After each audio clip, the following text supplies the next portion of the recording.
May I come in, sir? Yes, come in. Good morning, sir. Good morning. Please be seated. Please give a brief introduction about yourself. Sir, my name is Shakti Dubey. I belong to Prayagraj district of Uttar Pradesh. I have done most of my education and schooling from Prayagraj itself. I did my graduation from University of Allahabad, and further I moved to Banaras Hindu University to complete my post-graduation in biochemistry, which I have completed in 2018. Since then, I have been preparing for the civil services examination, and this is my 4th attempt at UPSC. Shakti, I could see in your DAF that your home village is in Balia district. Yes, sir, my father belongs to Balia. My father and mother belong to Balia. So you don't feel that you belong to Balia? No, so actually I have been born and brought up in Prayagraj, so I have stayed throughout my life in Prayagraj. So have you visited your village ever? Yes, sir, once or twice. Only twice? Yes, sir. Okay. So Balia is part of which division of Uttar Pradesh? Sir, Azamgarh division of... And how many other districts are there?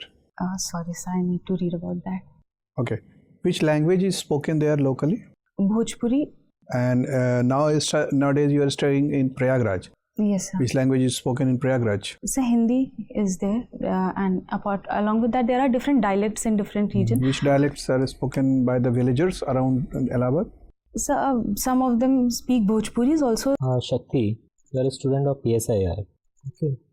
So tell me, what is the difference between a federation and a confederation? So federation is basically an arrangement where the states they come together. There can be two types of federation: coming together federation and holding together federation. Coming together federation, the best example is USA, where 50 countries they have come together to form a federal unit. While holding together federation, India is a good example of that. Apart from that, confederation, if I talk about, the example can be European Union, where several countries, though they are sovereign in its own being, held. Hello, Shakti. Good morning. My first question is, since you have lived in Banaras, right? What is the historical significance of Banaras city? Banaras is basically considered to be the spiritual capital of Uttar Pradesh because of the presence of various spiritual pilgrimage sites like the Kashi Vishwanath temple is there. We also have a Shakti Peeth there, that is known as the Vishalakshi temple. Apart from that, the Ghat, that is, since it is located on the bank of river Ganga, the Ghats also hold a huge significance there. So that is why it has been considered as a spiritual capital. Okay. List some of the UNESCO World Heritage Sites from UP. Ma'am, one is the Taj Mahal, Fatehpur Sikri. I think I can recall only two, right? Alright. Which city in UP is known as Nath Nagri? Sorry, ma'am, I'm not aware about that. Alright, okay. Tell us about the problems of your district that you live and how you can overcome, or what steps will you take to overcome those problems? Three major problems as I can observe in Prayagraj district that I have observed it. First is the issue of the lack of women participation. I still see there women are not actively engaged in outdoor work especially. Second thing is there is also the concern related to safety and security of women. Third thing that I would like to highlight is the problem that goes on there is of criminalization of politics is also an issue in the entire Uttar Pradesh as a state and Prayagraj as a district even. What are the steps that you will take? So, ma'am, in order to ensure the safety and security of women, I think women must be aware about their rights. They must be educated. Education is the primary step in this regard.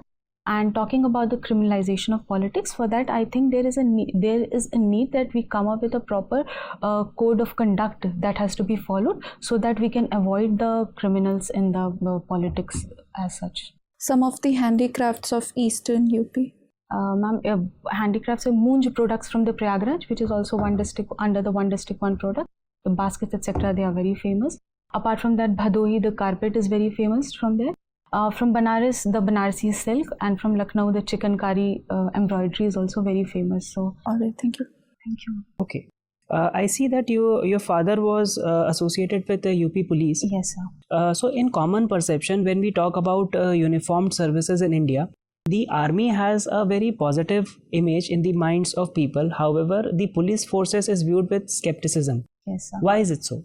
So I think this is basically an issue of the behavior and lack of trust that exists between the people. At times, police in several places, especially in Uttar Pradesh, has been very assertive in exercising their power.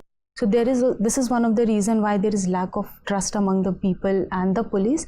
And this is the reason why people are not very much comfortable, or they are not very much cordial they feel with the police department. And what can be done to solve this problem? I think there has to be change in the behavioral aspect. I think especially the police training should be done such that so they view the problems with sensitivity, and they are much more cordial, and they have to be very much more empathetic towards the public. So I think this could be Okay. Do you know about DSIBs, domestic systemically important banks? Yes, sir. I have read about them. What are these banks, and who gives this recognition to any bank? So I need to read about that. But Okay, no problem. Right now. Can you tell us which is the largest bank in the world? No, sir. I'm sorry. I'm not aware. In about India? That. State Bank of India. I suggest you read a little on that issue. Okay. Okay, my final question to you is, I am assuming that you must have read about the GST. Yes. Petrol and diesel are not included under the purview of GST. Why? Yes, sir. So these are basically, and because these are the major source of revenue for the states, so they have been left it up to the states in order to, because GST was a gradual, it is to be implemented gradually so that states are not deprived of their revenue. So there are certain elements like the alcohol or this petrol, diesel, etc. It has been left to the states as of now. So it is just the petrol and diesel, or there are any other fuels as well which are not under GST? Sir, as I can recall, I think petrol and diesel are the only fuels that are not under the purview of GST, but other products like alcohol, newspaper, etc. are also not under the purview of GST. It is Okay, just read about it a little bit. Okay, Thank sir. you. Thank you.